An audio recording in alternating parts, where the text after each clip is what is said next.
Haras Rafiq, who is a citizen of Great Britain and a noted authority with a great interest in the subject of radicalization and extremism.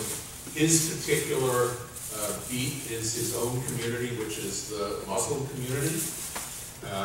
We will have speakers whose interests are expand beyond that community. We're going to have Robert Wistrich at some point, who is a world-renowned scholar of anti-Semitism from the Hebrew University. Joseph Telushkin, who is a more of a popularizer, but an extremely important writer on Jewish themes, including books on the theory of anti-Semitism. And I think really we picked a very interesting group of speakers. Mr. Rafiq is the founding director of something called CENTRI, which is Counter-Terrorism Consultancy, Training, Research, and Interventions, an organization based in Great Britain, is that the case, that attempts to deal with problems created by terrorism and other forms of extremism, focusing, this is not a political event, but focusing on those with that particular problem within the Muslim community. There will be people who will focus on European anti-Semitism and other worldwide issues about anti-Semitism, but tonight I think, if I'm not mistaken, Mr. Rafiq is going to speak about the particular problems that have arisen to a large extent, a more modern issue than ancient anti-Semitism, because the particular problems have arisen largely in connection with the founding of the State of Israel, events that were before and after that. That has induced an increase in anti-Semitism within the Muslim community. I don't think that's a politically incorrect thing to say. If it is, I'm saying it anyway.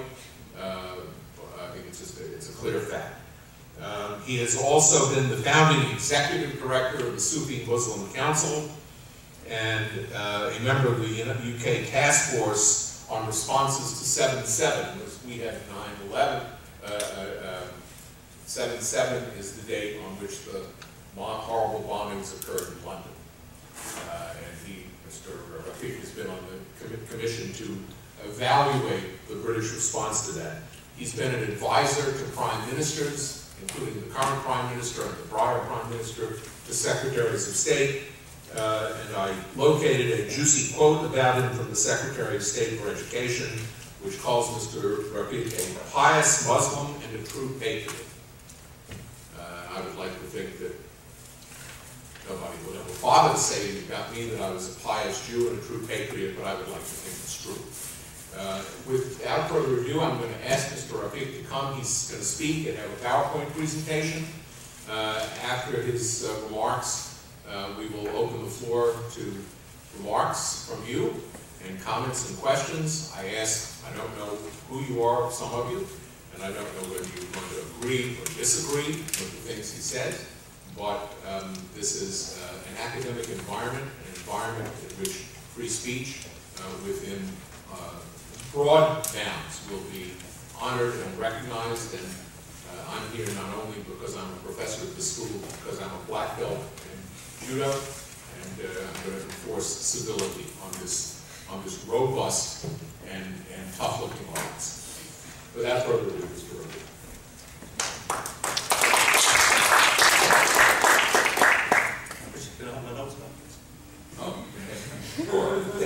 It's so fun when you have notes.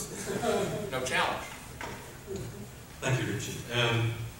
My thanks to Richard for the introduction to Columbia University, and also to Charles from ISGAP for inviting me on, I think, this inaugural session, and the first, I hope, of many on an important subject on how anti-Semitism can be combated, but generally racism and extremism and radicalisation as well.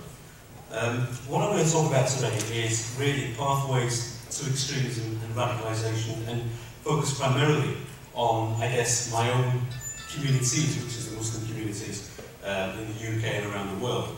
And I want to start off with a little bit about my own background and how I got into this. I remember, born in the UK, 1965, lived there most of my life, went through the usual things that immigrants or some children of immigrants went through living in the West, working in the corporate sector, not really focusing on this until one day my daughter, who's an image of their photograph there, came home, and she was about 6 or 7 at the time, and she said, "Daddy, I don't want to be a Muslim." And I said, "Why?" And she said, "Because Muslims are always angry, they're always killing people, and they're always burning Guy Fawkes's." And I said, "Well, show me where you're getting these messages from." And she flips over onto the television, and there were some guys who happened to be Muslim, who were very angry, it looks as if they wanted to kill somebody, and they were burning effigies of George Bush and Tony Blair. And this started a process of self-reflection from my part. Here was a girl who was very young, coming from a practicing Muslim household. She didn't know anything about ideology, she didn't know anything about theology, she didn't know anything about the other. She just knew that she didn't want to be angry, and she didn't want to hurt anybody. So this started a series of questions also around what is it that other Muslims must be thinking, and just as important for me, what is it that non-Muslims in the UK and around the world are thinking of us now as Muslims living in the West. And what I'm going to talk about today really is the culmination of over 8 years' work. And the basis of the presentation really is extensive study of former radicals, looking at the research and engagement with the research that's been done in the UK and abroad, 7 years of counter-terrorism intervention work which has been undertaken with the police, the probation services, community referrals, through a process called Channel in the UK, and other forms of interventions, observations of the data that have been gathered over the last 10 years, and the 120 plus cases that have led to convictions in terrorism within the UK, Islamist terrorism in particular, and looking at theoretical studies undertaken by colleagues and researchers looking at psychological constitution and sociopathy. What I'm going to talk about today is, what is Islamism? What's the difference between Islamism and traditional Islam? Is there a difference? Look at strategic radicalisation. Look at some of the pathways and tactics. Look at some of the institutions. The importance of anti-Semitism within this radicalisation. Combating violence extremism, which is, I guess, the response to terrorism that the US has taken. Look at some of the analysis and lessons learned from the UK, and then just some recommendations as well. So what is Islamism? Well, Islamism essentially is a political ideology which actually tries to assume a more or less single interpretation of faith as a political creed and system. It looks at medieval political point of view with modern ideological assumptions, but within a modern framework, medieval political mindset, and pre-modern laws. Islamism looks to set up a caliphate. An example of some of the ways that Islamists would like to rule under a caliphate would be the Muslim Brotherhood's victory in Egypt after the recent elections that took place, and the subsequent draft constitution when it was altered, where Article 2 regarding the role of Sharia was changed to, and the principles of Islamic Sharia are the main sources of legislation, was what it was originally, but now then it's changed to, and Islamic Sharia is the main source of legislation. Subtle difference, but a key difference in terms of interpreting a particular theological and ideological viewpoint. In essence, Islamists, amongst other things, want 3 things. To create an Islamic state with their version of Sharia as law, and again, the Article 2 from the Muslim Brotherhood Constitution promotes that. Expand the state to take over the world, whether it's now or whether it's later, at some stage. I guess the rest of the world, if that ever came to be, wouldn't want it to happen and would resist, so the use of force at some stage would be necessary. And thirdly, wipe Israel off the map. Mixed with theology, Islamism is a political viewpoint that is designed and needs an enemy to fight. So what's the difference between traditional Islam and Islamism? Well, just as there's a difference between social and socialism, social being a word used for people living together, and socialism being the stage in Marxist-Leninist theory, which is sort of intermediate between capitalism and communism, Islam and Islamism is different as well. The first is a monotheistic religion characterized by the acceptance of the doctrine of submission to God and to Muhammad, peace be upon him, as the chief and last prophet of God, versus Islamism, which is a political ideology holding that Islam is not only a religion, but also a political system. Islam traditionally has stated as being primarily a way to God, a composite of spiritual traditions. Islam is diverse in its interpretation of Sharia, the extent of Sharia, the application of Sharia, and the concept of Sharia. For example, Al-Azhar University in Cairo recognised that there are over 432 legitimate interpretations of jurisprudence of Sharia. And Islamism assumes a single type of enforcement of Sharia through either the modern state or revival of ancient empires. Let's look at Muslims in the West. According to the Pew Research Centre, there are approximately 45 million Muslims living in the West. Various heritage, mainly Asian, Turkish and African, less Arab than you would think, although in the US, recent estimations say that approximately 20 to 25% of the Muslims living in the US are from Arab origins. Most Muslims living in the West have poor Islamic education. For example, when I went to mosque as a youngster, I essentially learned two things from the mosque. One, how to incorrectly pronounce the Quran, and secondly, how to carry out my daily obligations.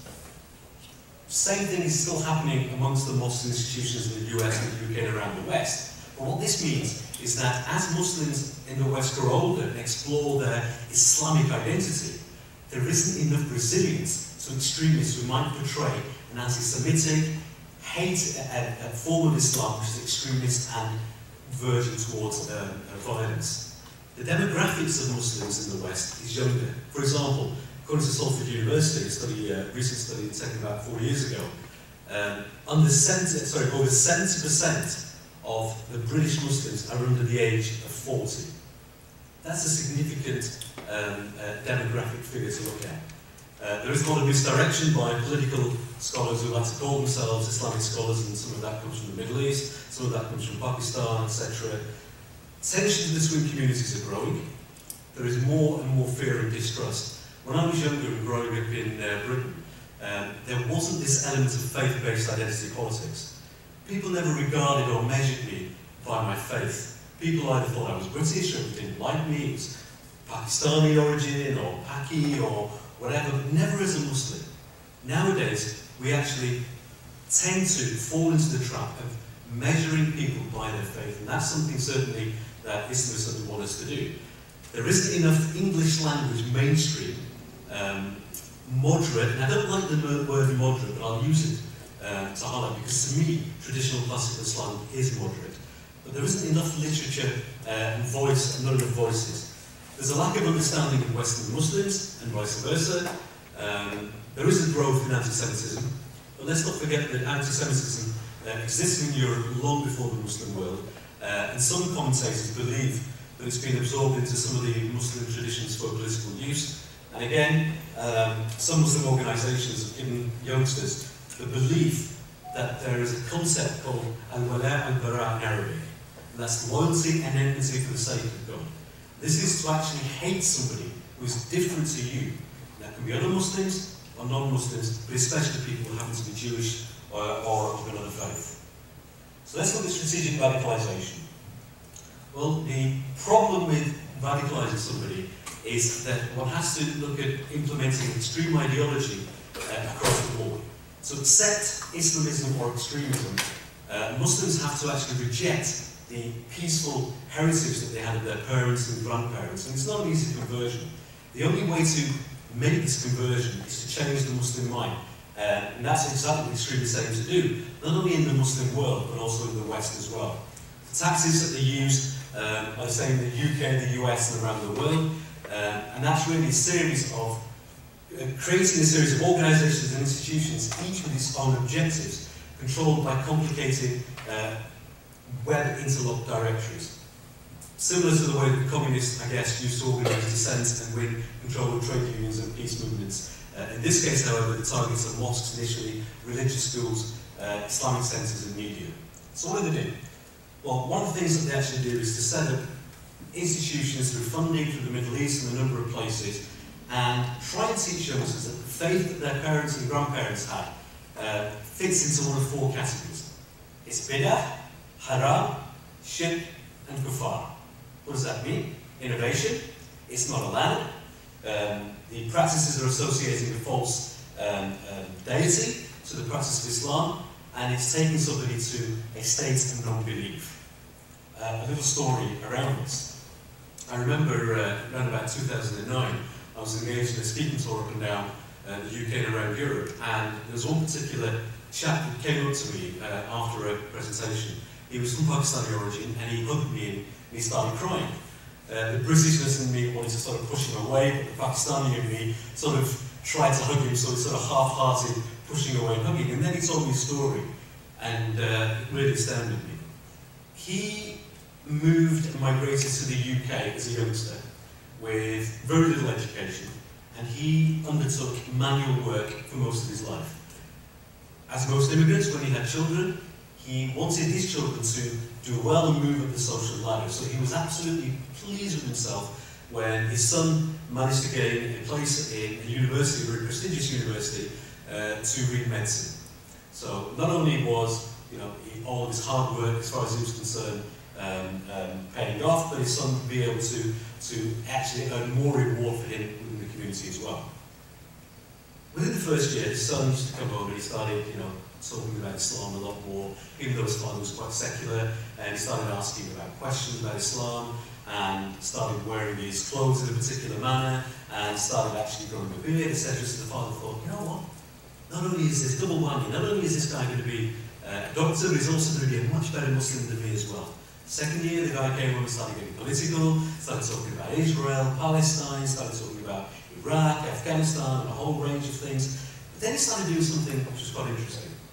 He lived at home, and at dinner time, what he would do is he would separate his food into two halves. He would eat one half, and he wouldn't eat the other half. So eventually, after a few months of this going past, the guy got his wife, the mother, to ask, why was this happening? What's going on? And eventually, they got to the bottom of it. This youngster had been radicalised to such an extent that he believed that because his father was wishing the next door neighbour a Merry Christmas, he was doing something which was a bid'ah, which meant that he was doing something that was haram, which meant that he was doing something that was causing him shirk, which took him outside of the fold of Islam. However, because he wanted to practice the greater jihad in inverted commas, he had to stay alive. So what he would do was separate the food, and he'd say one half of it he won't eat, the other half he will, because that's what he needs to eat to stay alive to perform the jihad. And the real reason why this parent was crying wasn't because of this, it was because one morning they woke up and they found a note that this young lad had wandered off somewhere in Afghanistan and was off to fight the jihad against British and US forces, and he's not heard from them since. And this is really part of the stage one. Second stage, which I'll actually look at in a bit more detail, is the setting up of a lot of organisations and institutions within society, each claiming to speak for different parts, and umbrella organisations at the top. And the third part really is the movement of finances through shell companies, which are designed to effect this radicalisation at a fast pace, but avoid detection. And I guess a lot of it is coming from the Middle East. And there is a CIA document that says that over $80 billion has been spent by one country alone, Saudi Arabia, in propagating this particular theology and ideology around the West. And again, this whole process is designed to create a rapid ideological change. So what is this example of phase 2? Well, if you look at the right-hand side of the triangle, underneath we have a lot of organisations, institutions. On the right-hand side, which is, I guess, the violent, angry side, the left-hand side is the more sort of middle-class aspects of society. This is something that's happening in the UK, the USA, and around Europe as well. On the right-hand side, let's look at some youngsters, and this is around how organisations are set up to attract people, Muslims, to their own cause.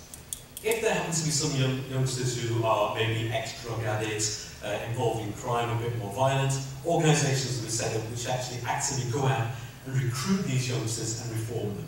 On the left-hand side, most British Muslims, most Western Muslims, most US Muslims just want to go out and have fun, maybe play a bit of sports, hang around. A number of organisations, sports clubs, weight training clubs, gyms, etc., etc. An example of this is the lead bomber 7-7.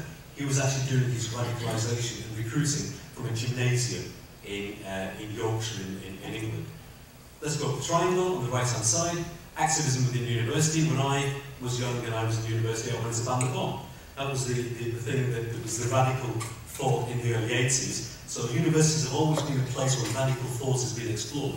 There are a number of organisations which will take this activism within the Muslim, Western Muslims' minds and actually bring them to their own angry, anti-Semitic, hate-based, homophobic viewpoints and actually start getting them to publish things at university. On the left-hand side, again, people at universities, when I was at university, I wanted to do other things other than banning the bomb, but I knew that at Ramadan, I became particularly religious, and this is quite common with Muslims. We may do nothing in terms of being observant Muslims throughout the whole year. Come Ramadan, we'll start fasting and doing things that Muslims want to do, only for the month though. So a number of organisations will set up events for the average secular Muslims to bring them in. Again, on the right-hand side, angry lobbies after people at universities, institutions. Then you get the political elite and the social elite, and then a number of umbrella organisations at the top. The line on the right-hand side is very important. And that is where blockers, influential blockers, have been set up by these organisations and players to block the majority of non-extremist Muslims from getting into the playing field. I'll give you an example of this. In Bangladesh, the Islamist organisation, the Jamaat Islami, used to be a political entity that used to hold elections. They were banned recently, although they've sort of reinvented themselves and coming in a different format. But when they were a party, they only used to have a handful of seats in parliament. But they controlled the bureaucracy, which meant that the power that they wielded throughout society was much more disproportionate to the actual power that they had. In the UK and the US, there are people who are from an Islamist background, Islamist supporters, who are actually blocking the majority of the mainstream Muslims, who aren't sitting at home thinking, the answer to whether I'm going to pay my mortgage or not is Israel-Palestine. The answer to whether my children are going to do well at school or not is what's happening in Iraq or Afghanistan. This is the average Muslim. And these guys, because they're active, well-organised, well-funded, are actually in place, providing disproportionate access to politicians and other influential players within society to what they actually represent in terms of their representation. So what are the pathways? Well, essentially, a lot of people, myself included in the past, have often spoken about a single trajectory that actually moves people towards radicalisation within the Islamist traditions. That sort of dynamic, and although that does happen, there are four things that I've actually observed and my colleagues have observed. The first one really is that people are radicalised to an extent where they believe that there is a worldview that the West is at war with Islam.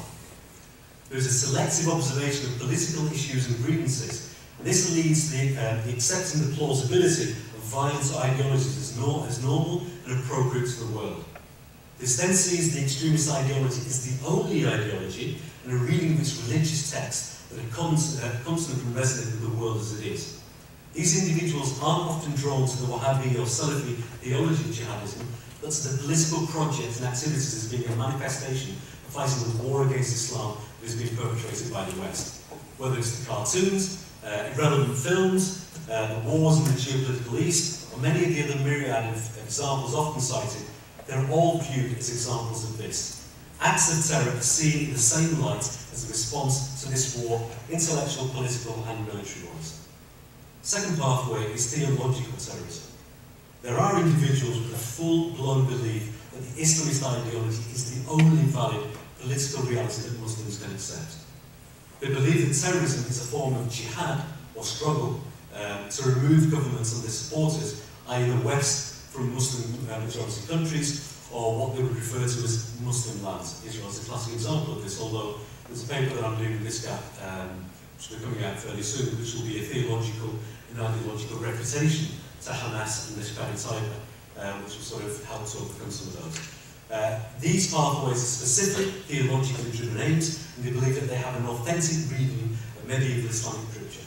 They believe that this category of people can only be engaged by people with the relative theological expertise to demonstrate that the views that they hold are inauthentic and are a heterodox reading of Scripture. The third pathway really is that there are individuals in the world in the UK, USA, who may be of an Iraqi, Afghani, Pakistani origin, who may have had some previous experiences. These could be collateral damage caused by drones involving our troops, or personal experiences of treatment in the UK or USA, which makes these individuals personally susceptible to violent ideology. These individuals are often motivated by a sense of moral indignation. And finally, the fourth one, there are people with general mental health problems. You know, there are people, convicted terrorists, who are easy targets for radicalisers and recruiters to actually bring people to their own viewpoint and actually move them towards a particular viewpoint. The individuals can be radicalised at a very fast pace, but what are the tactics that they use? Well, you know, we talked about the manipulation of creations of grievances. There is an ability by these recruiters to intermingle with people who have similar concerns or similar beliefs but are less radical. This is done in order to give them legitimacy and also to present themselves within people who are vulnerable to their recruitment. There is a targeting of and selection of brighter individuals who are more accepting of the core and belief system. The grooming takes place through individual mentors. The leadership figures actually maintain a bit of a distance, but are still engaged for motivational purposes and for selection of specialisation and specialness and mission. The recruiters seem to focus on the four pathways and then look to provide solutions to these people that they can actually identify with.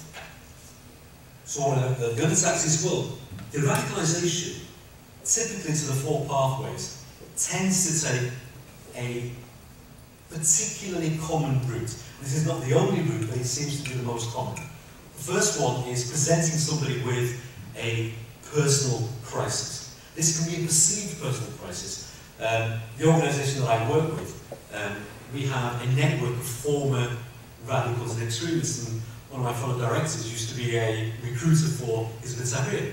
And he often cites the story where he was on the train one day, and when he was recruiting, he happened to see a mother with a young child with a newspaper, and the headline was paedophile. And that's all he needed to see. He started a conversation engaging with this woman on the fact that how paedophilia is becoming more of a problem within the West, and created this personal crisis, and then presented her with a prism through which the only solution to her personal crisis was a lens, which is Islamism. And again, the theology and ideology. This woman then went on to be a major recruiter herself for a number of Islamist organisations. And then once people believe in this prism and join the group, they're actually encouraged to become specialists and take on certain tasks for sustainability and build capacity for their cause. And finally, getting people to internalising values and support for violence, which is a big step, but as I'll show in a diagram later on, it's not a bigger step from somebody who actually holds views which may be racist or anti-Semitic or angry or Islamist in nature to get into that point. And again, it's all about dehumanising the other, the concept of the word kafir and kufr, which I'll talk about in a little while. But at the beginning, there is no full disclosure of the ideological parameters, nor of the violent means that are embraced. Mosques themselves, in my opinion, mosques aren't the major source of radical activities as they used to be, and that's down to a number of exposures. But still, there needs to be some caveat around that. There still are mosques which allow extremist groups to operate within their parameters. For example, Hizb ut-Tahrir holding Arabic classes in a number of mosques in New York and Washington and a number of other places as well. There are some mosques which are led by people who support extremist ideologies. There are activists who are not necessarily part of the mosque itself, or will operate from there.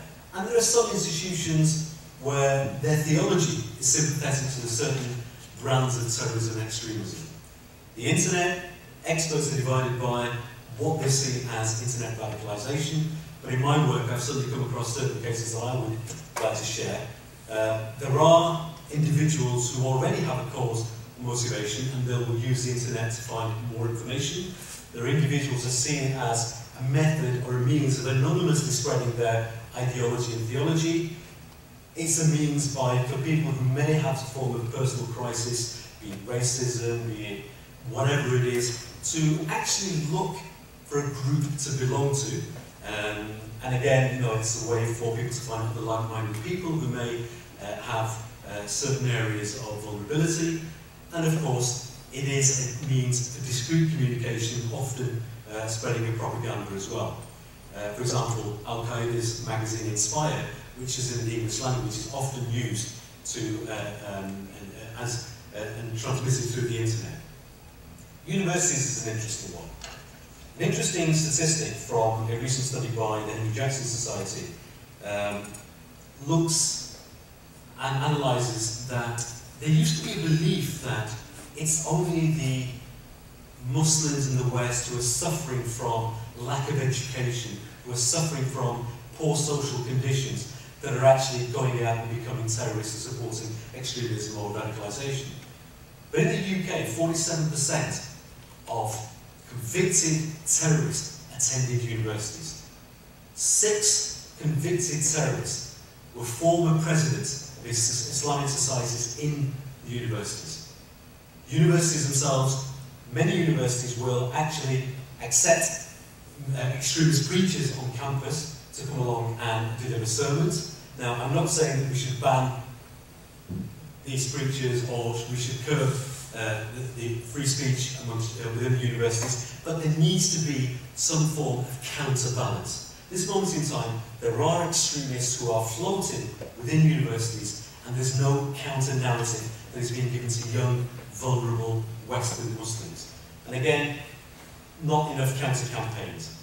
Prisons are a bit of a unique situation where there are many instances where the belonging to a group within prisons has meant that there have been belonging to gangs, has meant there have been forced conversions. For some reason, some prisons tend to lump people in with belonging to certain ethnic groups and origins. And of course, sometimes people will lump other people, they may be from a Pakistani background, they may be from an African American background, they may be from an Arab background, will lump them in with other Muslims. Of course, also floating in the prison are radical extremist preachers who are in there for recruiting and radicalising in the first place. Well, this gives them an open playing field for them to recruit. So let's look at anti-Semitism. Manuel Tahawi, an Egyptian New York columnist, calls Israel the opium of the Arabs. It's an intoxicating way for the Arabs to forget their own failings, or at least blame them on someone else. Arab leaders have a long practice of using Israel as a pretext for maintaining states of emergency, both at home and putting off reform. An example, at a meeting in 2005 in Amman, an American official suggested that it was time for an Arab democratic spring. The Pavlovian response from Amr Moussa, who I've met, the Secretary General of the Arab League at the time, was this: there will be no spring or autumn or winter or summer without solving the Palestine problem. We want our friends in the United States to know that this is the consensus in the region. This viewpoint, this Pavlovian response, and this wanting to blame their own failings on Israel, and hence then Jews, is a way of fueling anti-Semitism and then spreading it around the world. Anti-Semitism within the scriptural, or the scriptures. There are apparently texts within the Quran and Hadith which justify taking hostile attitudes to people of the book, especially the Jews. An example of one is, take them not as friends and allies, awliya in Arabic, they are friends and allies of each other. There's another hadith that the Hamas used to radicalise Muslims both in the Middle East and around the world, where it talks about the end days of killing Jews, and that the end time will not happen until there will be a war against Jews, and that rocks will cry out, and certain trees will cry out, "Oh Abdullah, there is a Jew hiding behind me, cut off his head."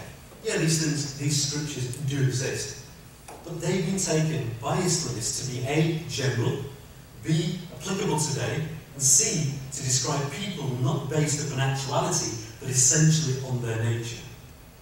The reality is that that verse and that hadith that I mentioned the verses are not age-specific, they're not applicable to the prophet's time in many cases, and certainly not in the world today, and they're related to certain incidents and tribes, and not to a character of people. Traditional scholars do not view these teachings, these crucial messages, as modern Islamists do. The key word that's used is kufr and kafir. There are verses within the Quran that actually talk about, mention the word kufr, or mention the word kafir.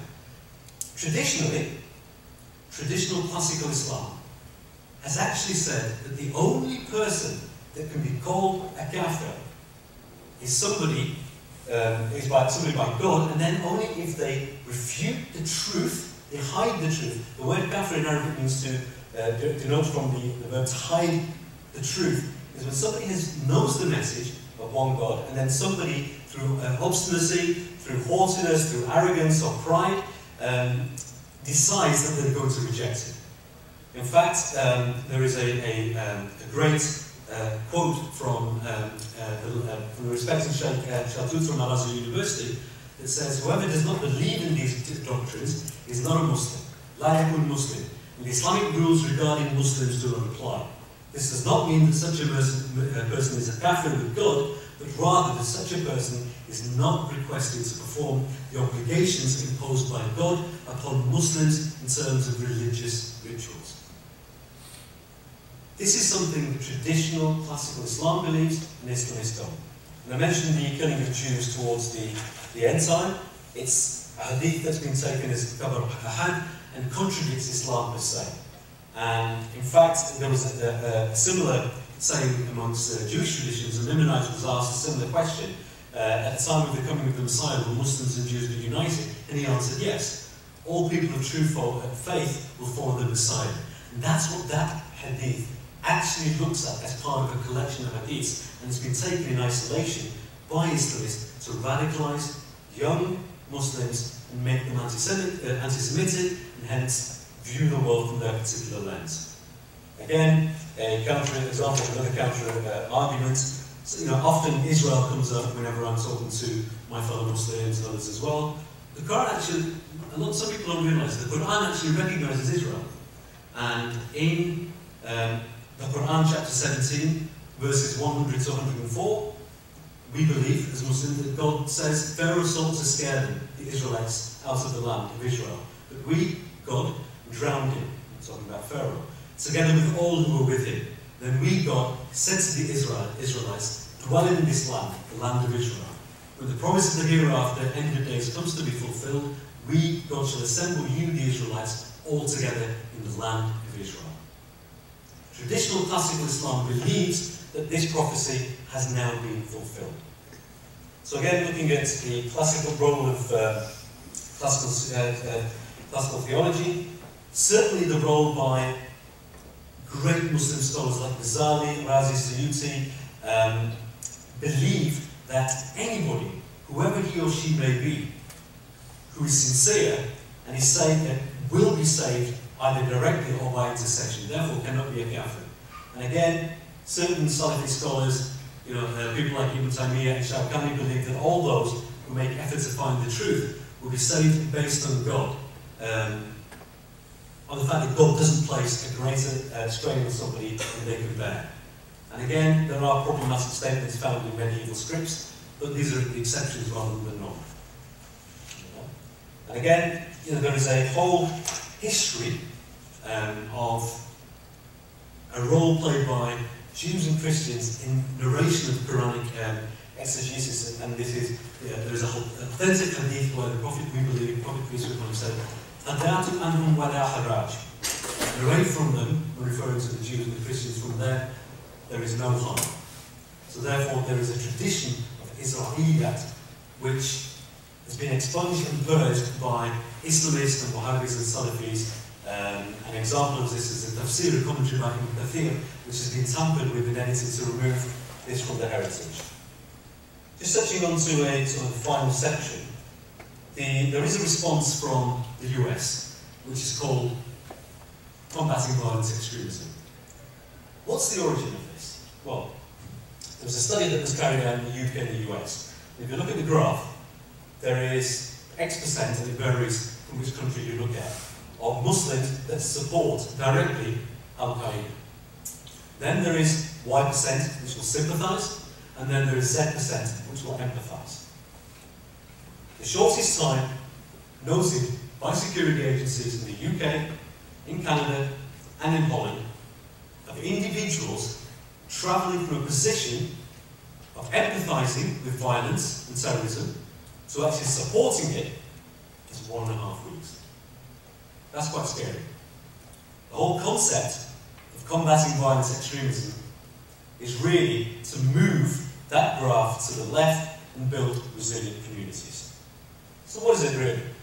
It's basically a failed version of the now defunct Preventing Violent Extremism strategy in the United Kingdom. The violence extremism strategy focuses on violence and not the ideology. It allows the partnering and empowering of extremists who do not outwardly display violence. This is happening in the USA right now. It allows the funding and the using of taxpayers' money to organisations that are not outwardly violent, but disagree with shared American values.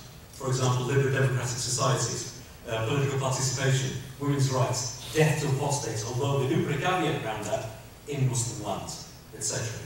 This helps to build the capacity for non-violent extremists. It gives credibility to extremists. Senior politicians attend platforms, as the US ambassador, sharing a platform with known extremists that the UK government has decided do not fit around the UK government's table because they're anti-Semitic and support Islamist, hate-based theology and ideology.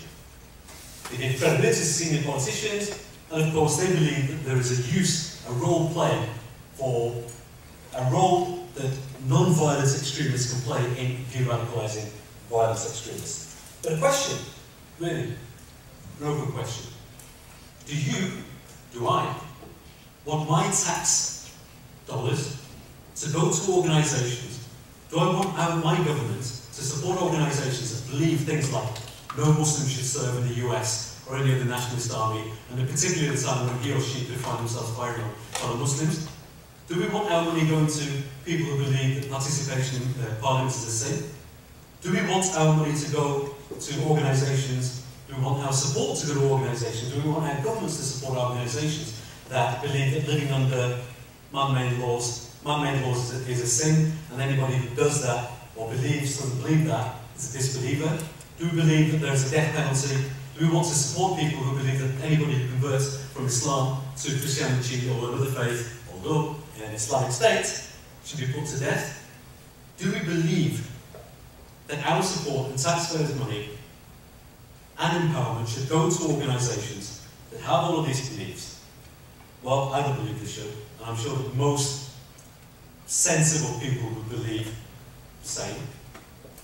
Why, in that case, are governments in the West, the US included, not cutting funding, not supporting people who are classed as non-violent extremists? Why would they stop supporting people who are classed as non-violent extremists?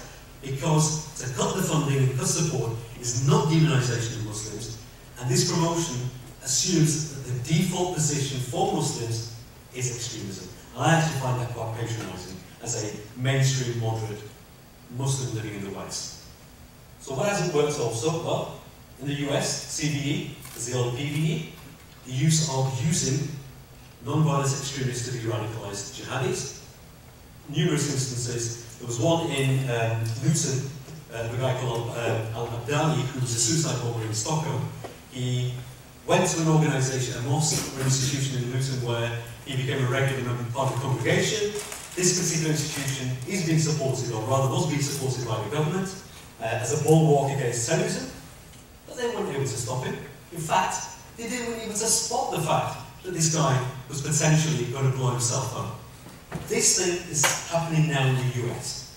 There are people in the US who are being supported by the US government who, on their own websites, believe that suicide bombing is justified as a legitimate military tactic in the Middle East. There are people in the US and around the West who are being supported by the government, by your government, by my government, well, not so much by the UK government anymore, that believe that attacks on US and British troops in Iraq and Afghanistan is legitimate. These people believe on their own website that attacks on women in Western countries are justified. And this really is a dangerous notion that the only way of bringing or winning back these violent jihadis is by using these non-violent people. The policy and the strategy now is involved in the original putting together of the government's response, and now in the review a couple of years ago as well. It's no longer preventing violent extremism in the UK. It's now called Prevent. And it's just preventing ideology. The ideology of far-right extremism and the ideology of Islamist extremism. It's about three I's, looking at ideology, interventions and individuals. Not just Al-Qaeda, but names Islamism as a dangerous ideology within the Western society. British government no longer engages with organisations that do not espouse shared British values. We've banned preachers who purvey anti-Semitic, hate-based, Al-Qaeda supporting rhetoric from coming in the UK, although here in the US you allow them to go into 50 million households via satellite TV. Right. We in the UK have cut funding and support from these organisations. No minister, UK minister, is allowed to share a platform with non-violent extremists. It's not everything, but it is a step in the right direction, and there's more to do. So very quickly, with the last 5 minutes, what are the recommendations? Well, more interventions are required around the individuals, around the institutions, and around the ideology. Very, very important. It's not happening. There needs to be a more focused, developed approach to actually providing these interventions, and not really isolating individuals from their human needs, but working alongside the mainstream services in dealing with the individual. There needs to be adaptive styles, but there needs to be a coming together of the society as a whole, people who are American Muslims, people who may be American Jews, people who may be American Christians, or people of no faith, coming together and recognising that this is a problem for the whole of the community. Recognising that there is engagement and there is partnership. Engage with everyone. You know, sometimes we need to engage with somebody to debate them.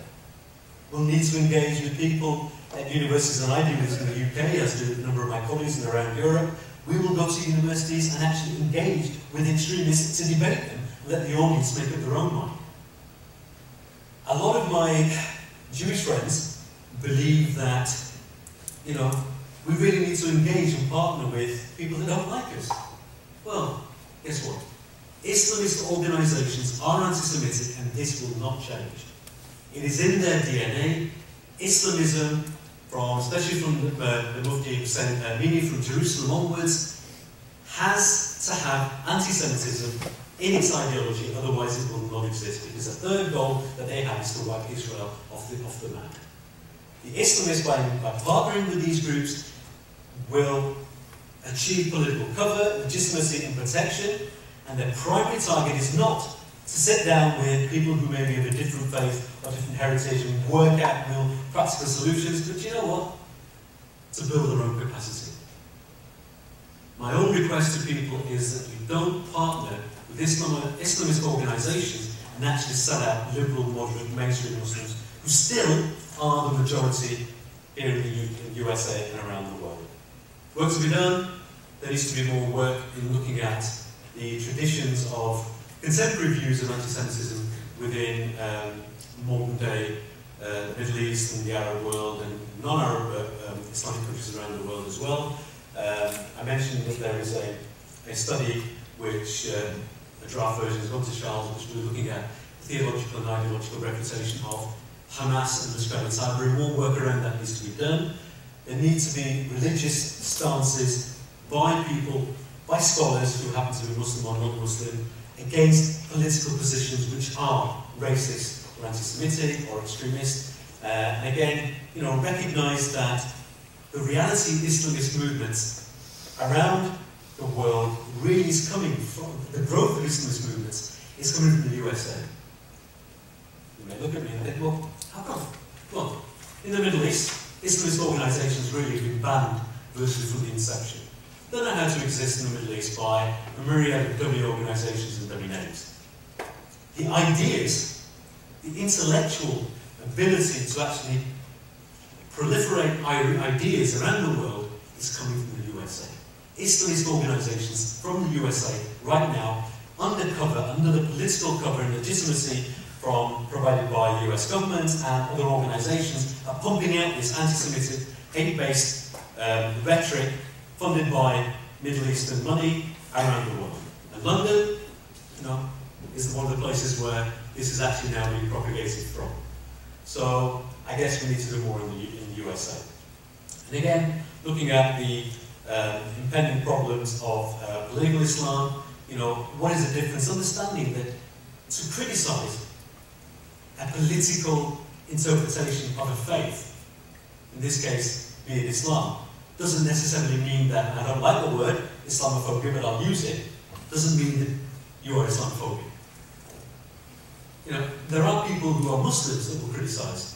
I think it's wrong for societies to say, well, it's okay for me to, as a Muslim, as a practicing Muslim, to stand on a platform and say, political Islam has this problem, such and such a Muslim is anti-Semitic, such and such a Muslim is racist, or etc., etc. But if somebody who isn't a Muslim said it, they'd be branded Islamophobic. That's wrong. Look at the ideas and look at the actual the rhetoric and the narrative that's coming out from an individual rather than actually who's saying it. And I think that an alliance, a broad spectrum alliance of people is needed to actually take this on. And I'll just move on fairly quickly. I think this is the last slide. I think the government, and again there's a paper coming out on this as well, again through ISGAP, look at the government position, the US government position about how they are combating violent extremism and learn from the lessons of the failed preventing violent extremism strategy in the UK. Don't give political legitimacy to non-violent extremists, don't fund them, don't support them, engage with them rather than partner with them, and desist from the strategy of using non-violent extremists to de-radicalise violent ones, and don't just focus on Al-Qaeda, because 60% of convicted terrorists in the UK don't actually have any Al-Qaeda link. And I'll take questions. Thank you very much.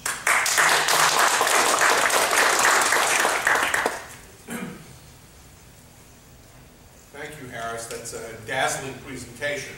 I think we could show it again at midnight and again at 6 tomorrow afternoon to absorb the whole thing. But really, we thank you.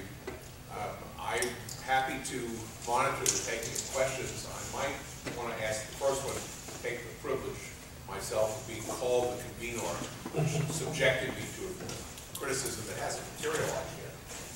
But my first question would be, to what extent do you think that this is a historical cycle in Muslim history that has been enacted in the past?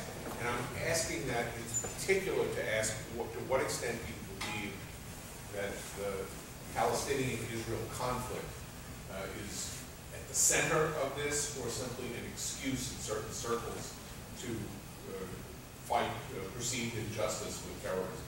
I'll take the second part of that question first. I want to say something quite controversial. I believe that Israel is Dar al-Islam, not Dar al-Harb. Is Dar al-Islam, the house of Islam, not the house of war. Basically, I believe, as traditional classical Islam believes, that because Muslims in Israel, I've been there many times, Muslims in Israel are allowed to do the 5 pillars.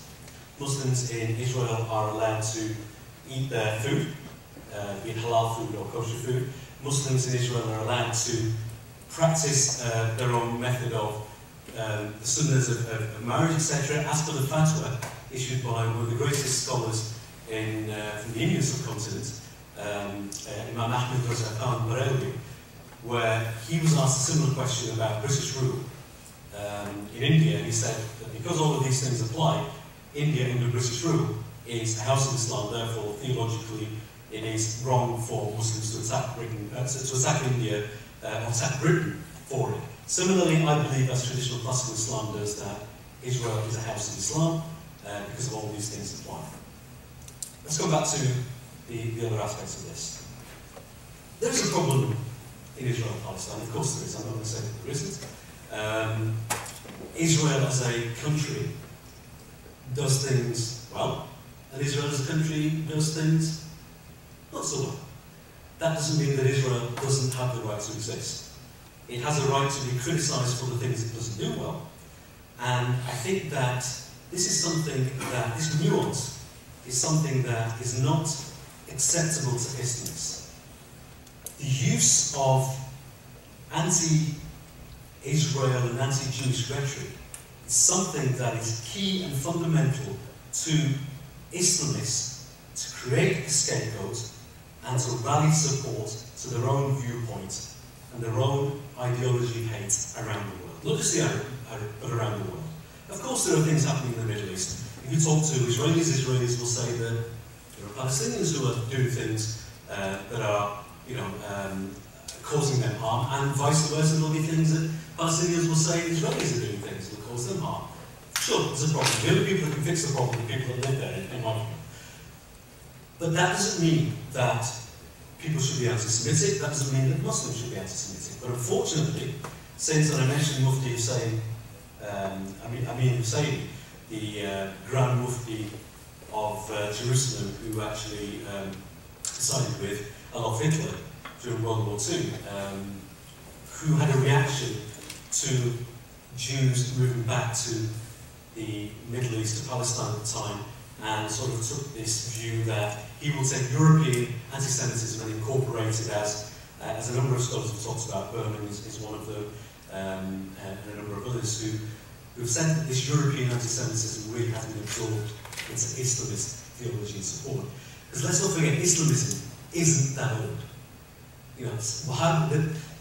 Salafi Wahhabi theology is only a couple of hundred years old. And Islamist political ideology is less than 100 years old. So it's not really a history or a cycle in terms of actual theology and ideology, but it has existed in pockets, I guess, in pre-modern times in the past.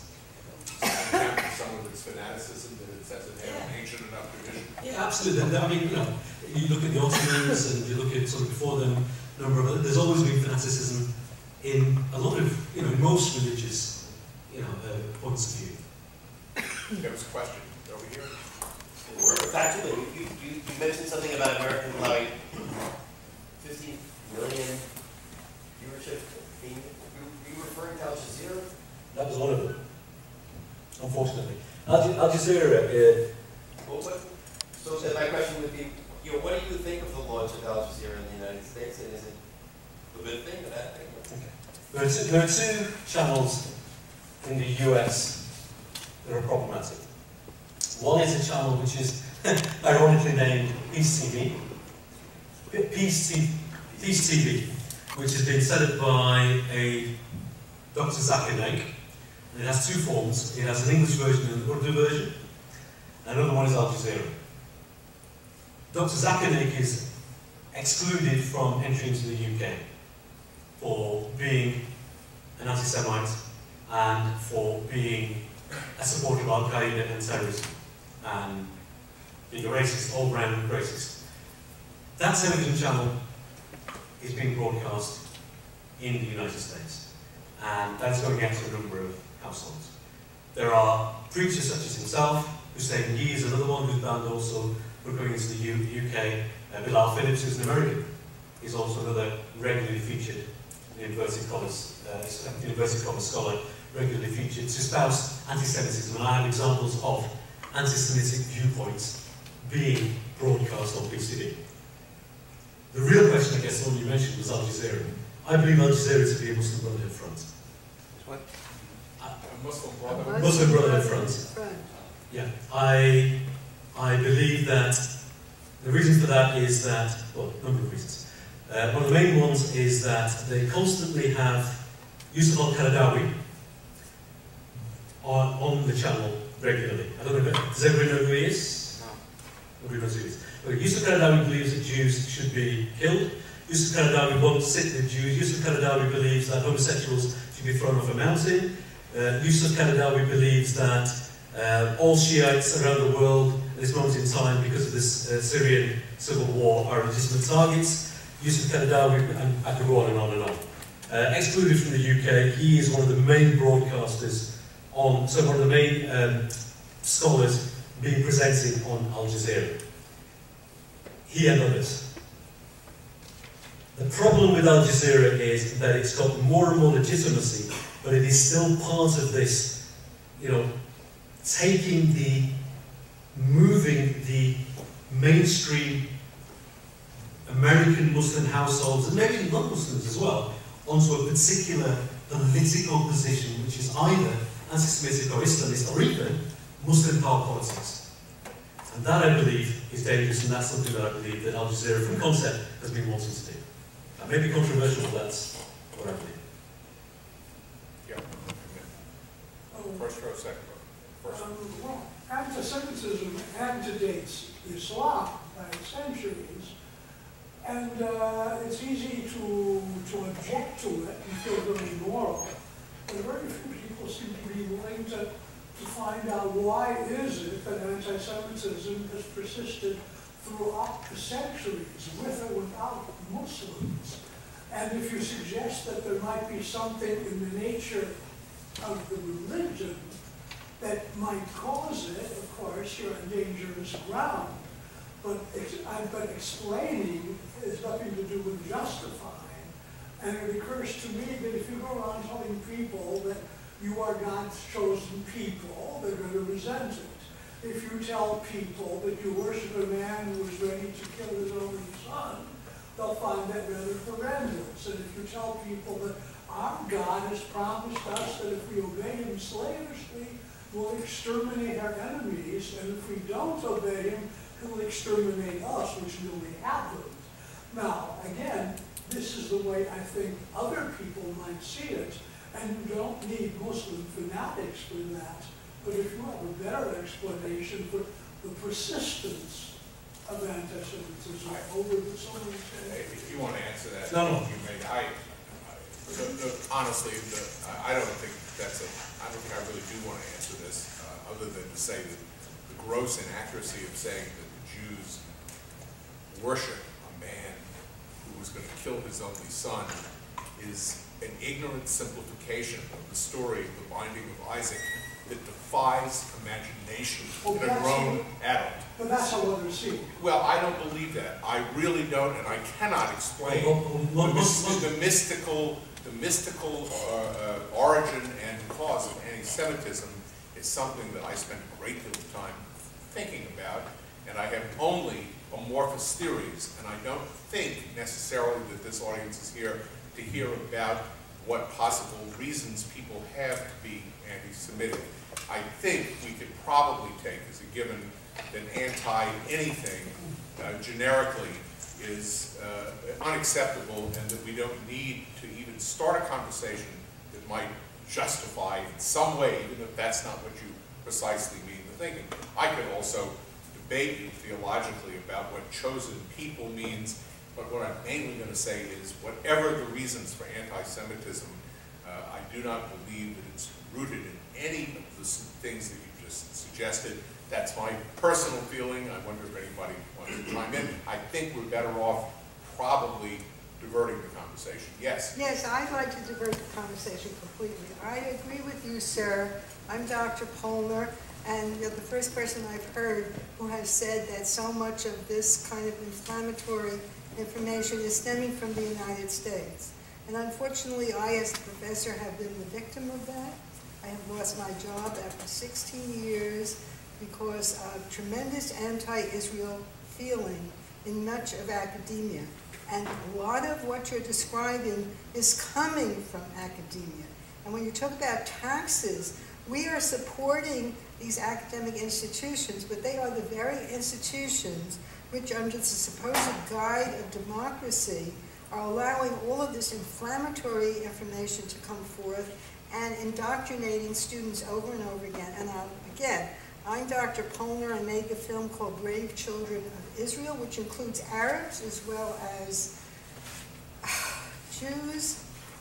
My website's www.challengingfilm.com, and I lecture with it, and because of that, again, I lost my job after 16 years, and I have a doctorate from this wonderful institution right here at Columbia. Thank you, and I'd love your email address if you're giving it out. Yeah, of course, it's Haras. That's Hotel Alpha Romeo Alpha Sierra. Hotel, Haras. Yes. At outlook.com. At what? Outlook. Outlook. Yeah, .com. You say that'll get to my BlackBerry or wherever around the And world. my email address for anybody who wants it is mp2106@columbia.edu, and I challenge Columbia to take a stand against all of this, because we are a major institution and we deserve to make this kind of a challenge. And thank you so much for coming. No, my pleasure. I just want to add to that. Your story is not uncommon. Yes, I know, but nothing's done about it. Yeah, there's a friend of mine in the UK who was a professor, and he had a convert, somebody who converted to Islam, although a lot of people didn't know that, and he lost his job for a similar reason and ended up taking the first professorship of Islamic Studies in Seoul University, first chair. So yeah, it's not an uncommon story at all. Yes. Thank you. Very interesting. You're assuming that you're saying that the Muslim Brotherhood is Islamist. Is that right? Yes. According to their website. A couple of things that came up. You said there's a difference between the United Kingdom and the United States in this area. Could you elaborate on that? You talked about solving the necessity for outside Muslims to solve the problem of Palestine. You mentioned solving the problem of Palestine. Could you elaborate on that? And one more. The insult to Islam of the Jews conquering, being victorious in 1948. Is that a theological issue, or is that a cultural issue? I'll tackle the third one first, so cultural. Because at the end of the day, historically, the region of Jerusalem has sometimes belonged to Muslims, sometimes belonged to Christians, sometimes belonged to a whole range of people, and it's more of a cultural factor rather than a theological Islamic position. Why? Because, as I mentioned before, any state in the world, according to traditional classical Islam, as long as the parameters of people being allowed to practice their Islamic faith the way they want to is observed, that country is a Muslim country, is an Islamic country. So Israel, I would argue, and debate with anybody, that according to the definitions of traditional classical Islam, Israel is a Jewish country, is an Islamic country, is a Christian country, is whatever. So the 1948 war was a cultural loss for, I guess, Jordan and the local Arabs, etc., rather than for Muslims per se. Because I've been to Al-Aqsa many times, and I actually get more problems from Muslims in Al-Aqsa than I do from Jews.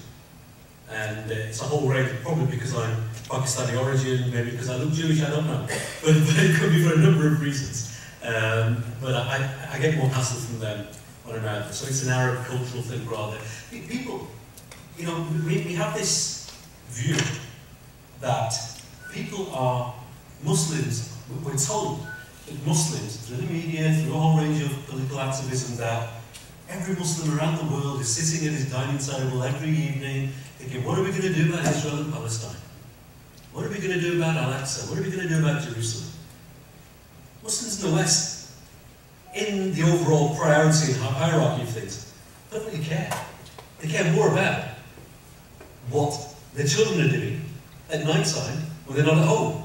They care more about whether their children are taking drugs or not. They care more about whether their children are getting a good education. They care more about whether they're going to be able to pay their mortgage at the end of the day. Yes, it is a consideration because the region has, I guess, a heritage, a religious heritage. So yes, it's going to be a consideration. But in the priority, in the hierarchy of things, it's not that high a consideration. However, amongst the activists, the Islamist activists, it is. So you had one more question. I think that was about the difference between the UK and the USA. There's a book written by somebody that I know called Melanie Phillips in the UK. And she wrote a book called Londonistan.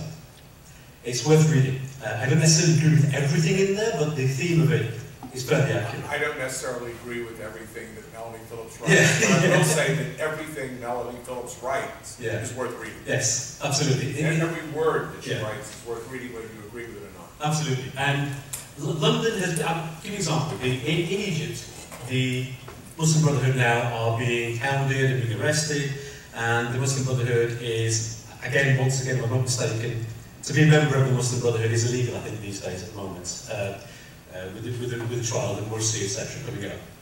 The head of the PR centre for the Muslim Brotherhood is London now.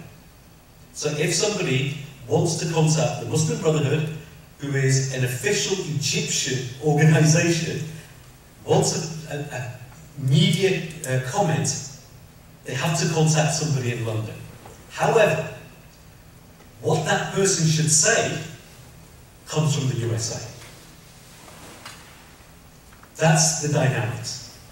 The intellectual thought and ideas for how Islamism can survive in the West and around the world in a modern age, 21st century, is coming from organisations in the US. I don't want to name them because I don't know whether it's fair to name them. They're not here to defend themselves. I don't know whether that's a good idea, but they are. I mean, offline I'm happy to have a conversation as to who I believe is what, who's saying what, etc. Who's doing what. Yes. So, if it's clear that the Muslim Brotherhood is one of the channels of Islamism, and you say that is clear, it's according to their own website, what do you attribute the active support of the current administration for the Muslim Brotherhood and all the ways in which it's been trying from its onset to assist it? From the beginning of the administration till clearly what's happening these days was the curtailing of the military aid, the curtailing of the economic aid, the pressure that's being put upon the Egyptian government and so on. Is this naivete, or is it not, or is it actual? Is it something else? Okay.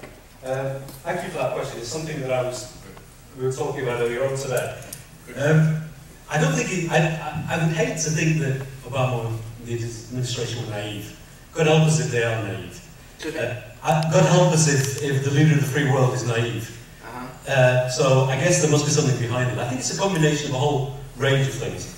I think there's an element of political correctness. I think there's an element that believes that the Islamist active version of Islam is the default version of Islam, therefore it needs to be engaged with and supported. I think there's an element of, you know what, these guys don't like us, and maybe they're exactly the people that we should be talking to, encouraging, empowering, supporting, because if we throw lots of money and support their way, they may like us. I think there's an element of that. I think there's an element of people who are advising the administration, and if you look at their backgrounds, some of them, not all of them, but quite a significant number of them, fit within, I don't know if you saw the triangle that I put up earlier on, the thick black line. I think a number of them fit in that category, in that black line, and some of them actually were members of Islamist organisations before they came to the US and set up organisations here. I think there's an element of far left, almost grievance culture supporting of people that they believe that the Americans and British colonialism has impacted in.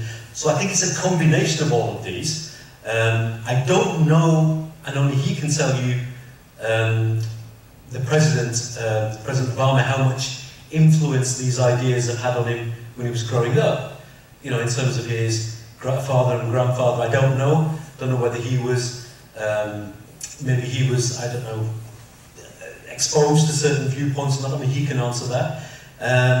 And I think that generally there is a belief that if we're nice to these guys, they'll be nice back to us. Could you identify it with the, not at this moment and so on, but at a certain point, I don't know whether anyone has done it, who among the current advisors in the administration fitted that triangle? I know of them, obviously, I don't. I think it would be a service. It would be a service to all of us to identify them. Okay. Sure. Offline I'm happy to, but I don't know whether it's a good thing to be. No, not here, but maybe through the organization or something. Sure. Yeah. Okay, I'm contemplating that with myself.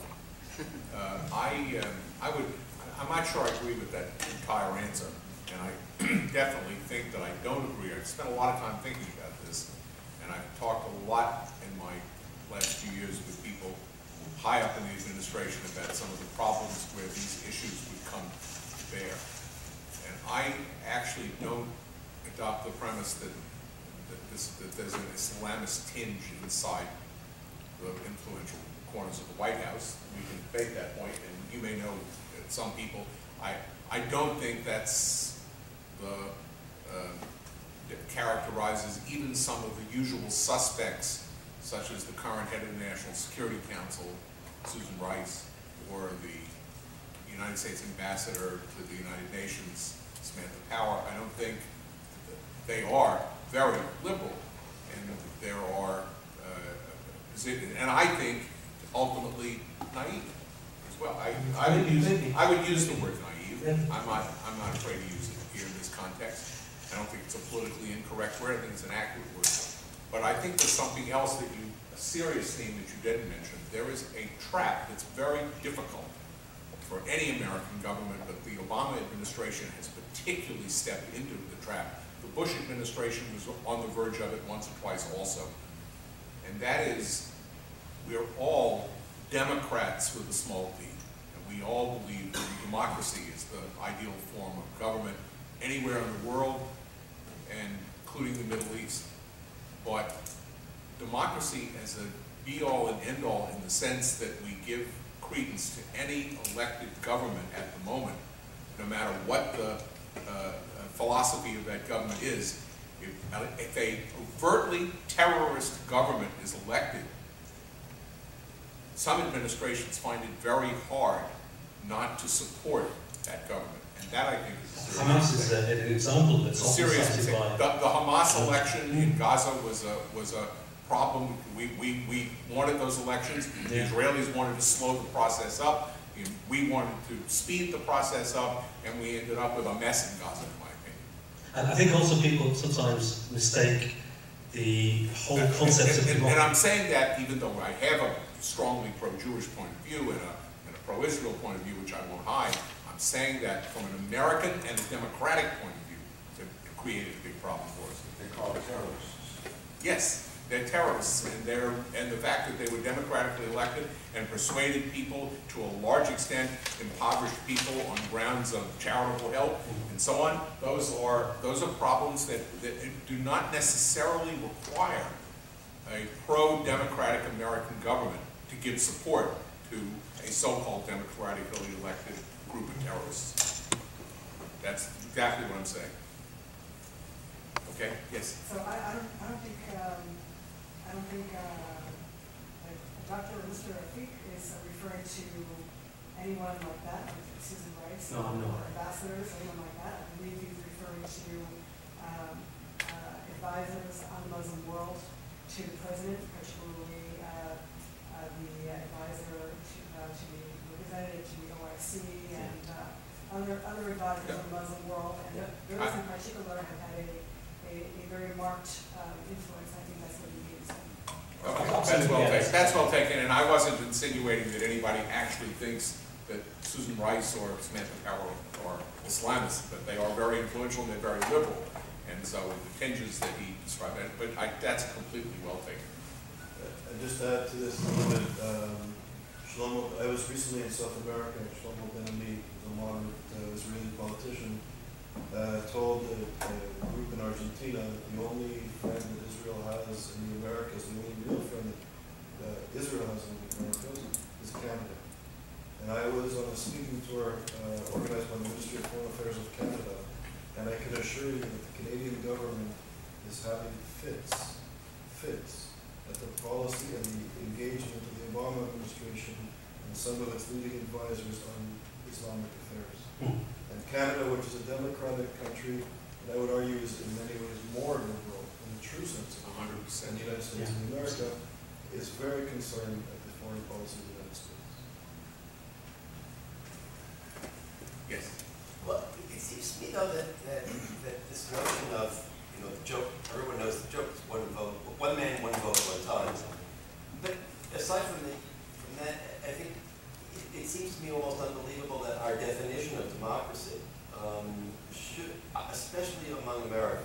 should be so narrowly focused on elections. When we ourselves would not accept the Constitution without a Bill of Rights, and I think those of us who are right-thinking did not accept America as a democracy until after the Emancipation Proclamation. And we were doing a lot of electing up until the Emancipation Proclamation. We were doing a lot of voting and a lot of electing up until that point. I think that should, and that so-called democratic electing.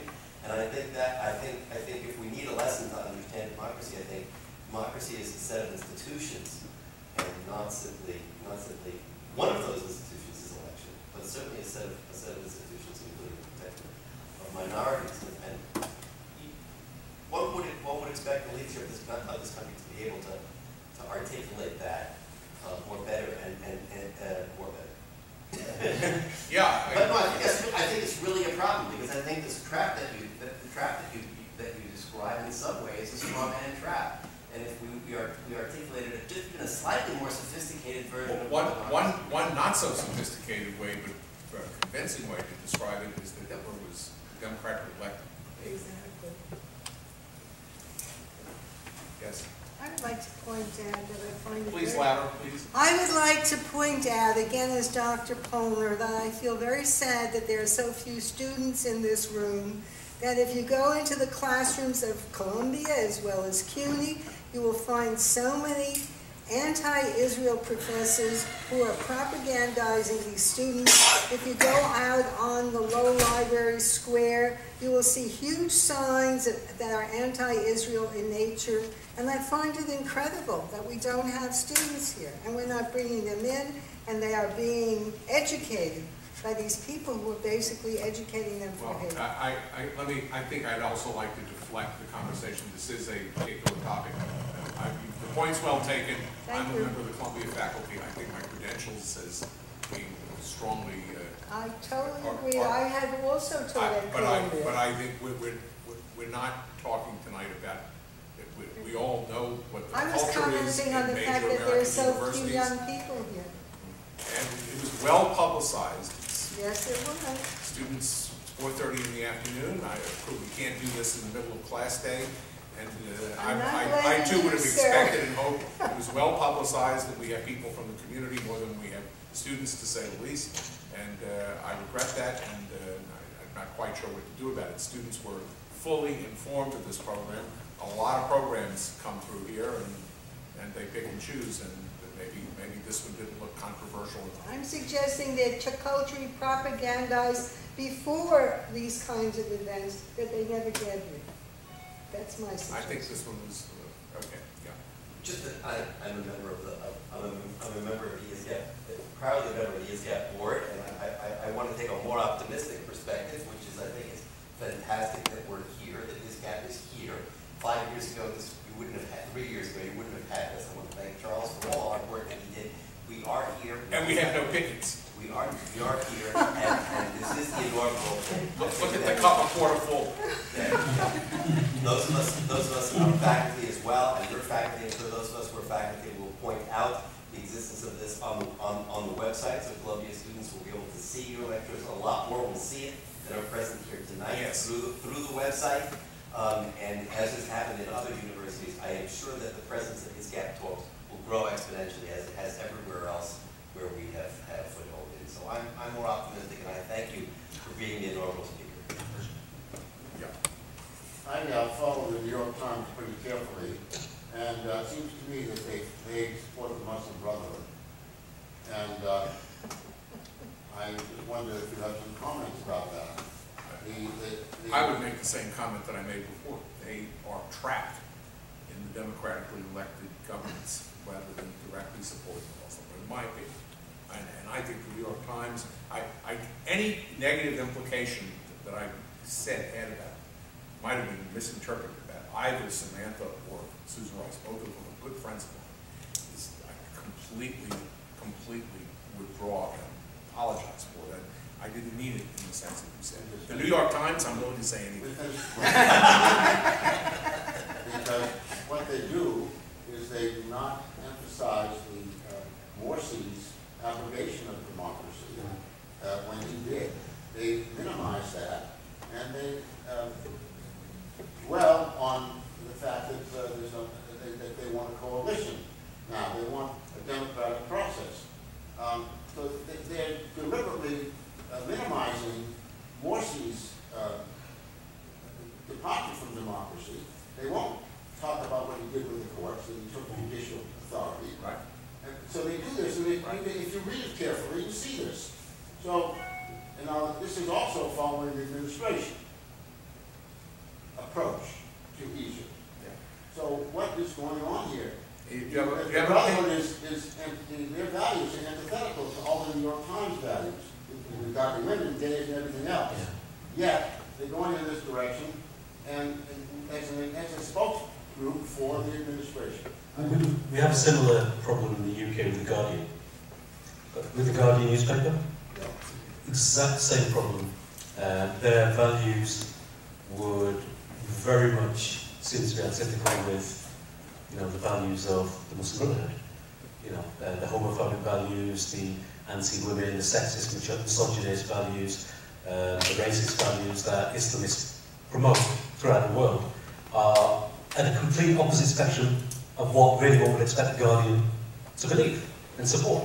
And yet they wholeheartedly, full-blown, and I've been having numerous debates with them in the UK for the last 7 years or so, are not just from the elections, but even before the elections, were supporting and still continue to be supporting Islamists, because they've almost, I can speak for the Guardian, my own experience with the Guardian, I'm not sure what's happening here in New York, but they certainly have fallen into the trap that they believe that Muslims as a whole are under attack, and that if somebody attacks Islamists, they're attacking Islam.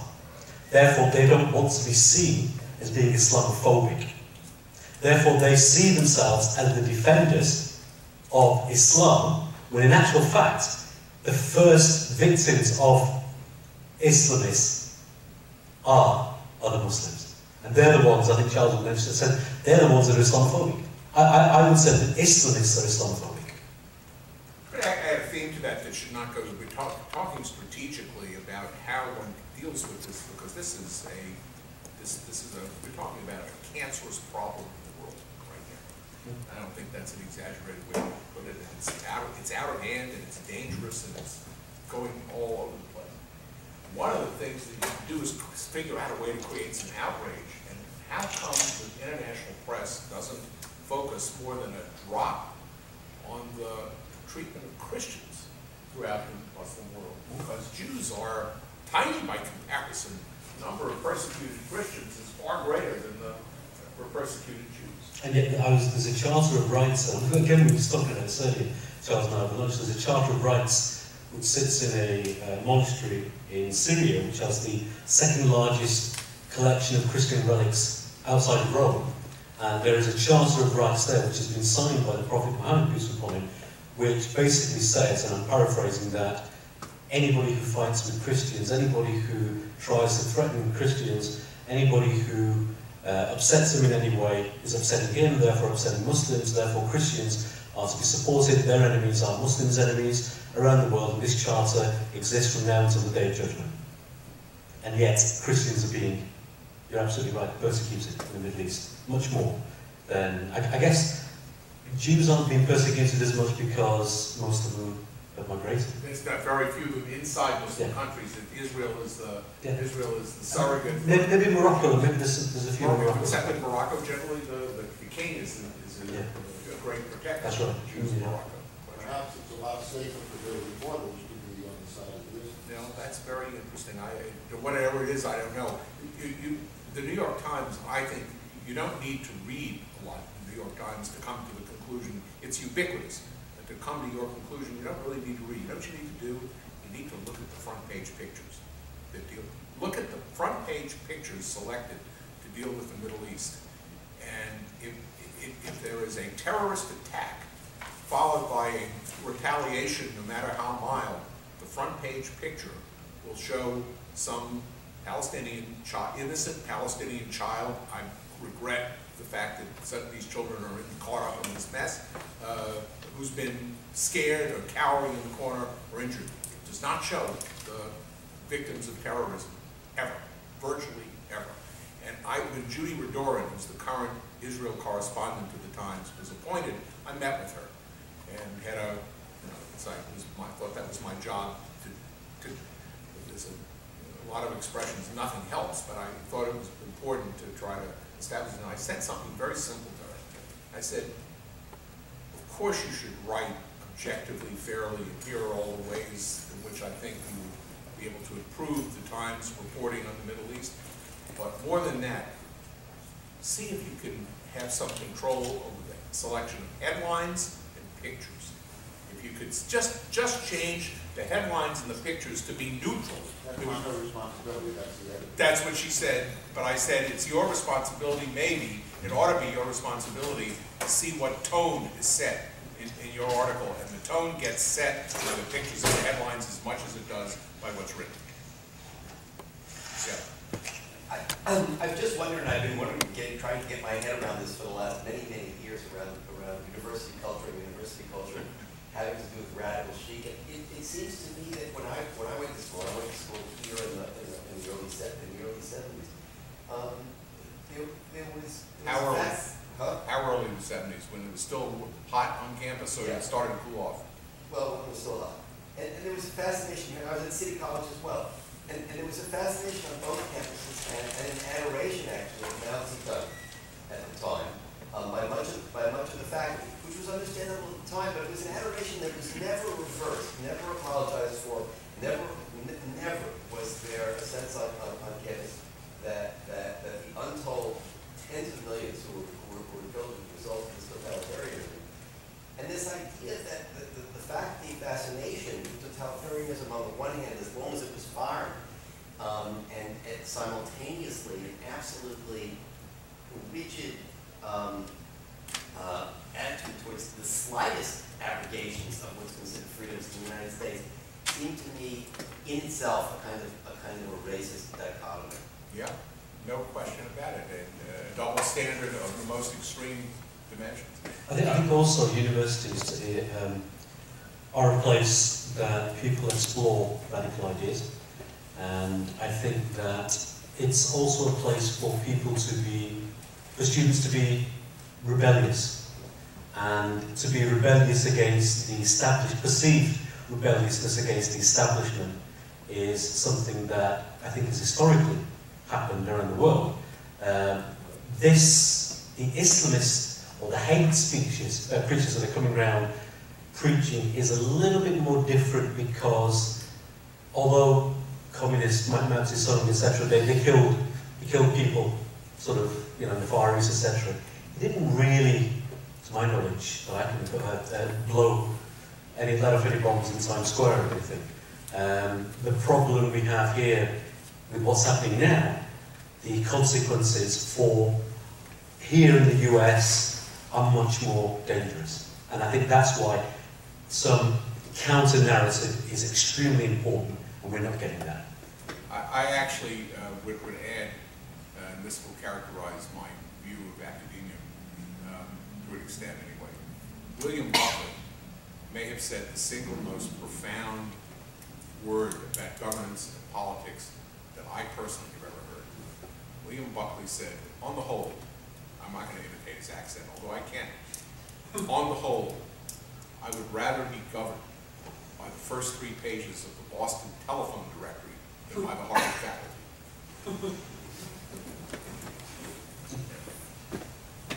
Yes?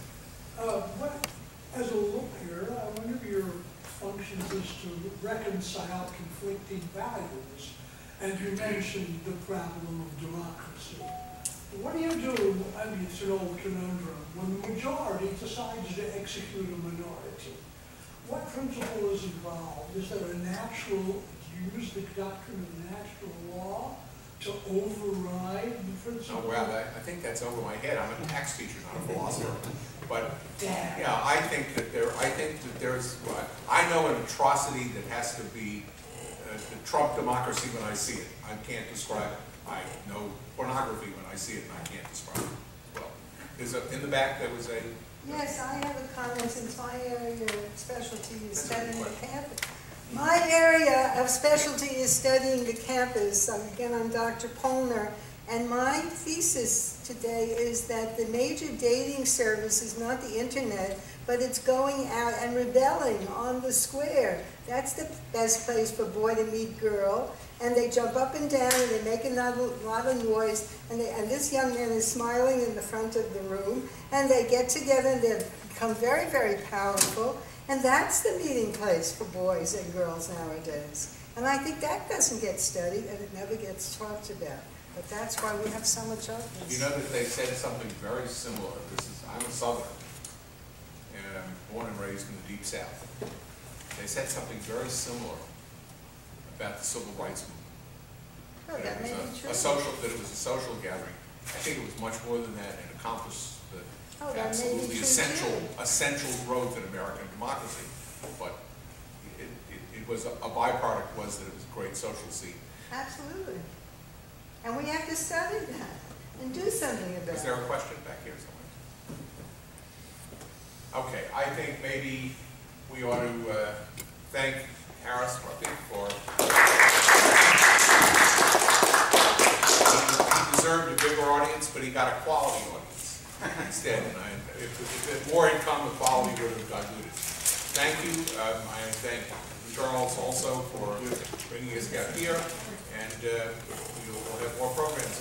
On behalf of ISGAP, thank you, Haras Rafiq, and thank you, Professor Stillman.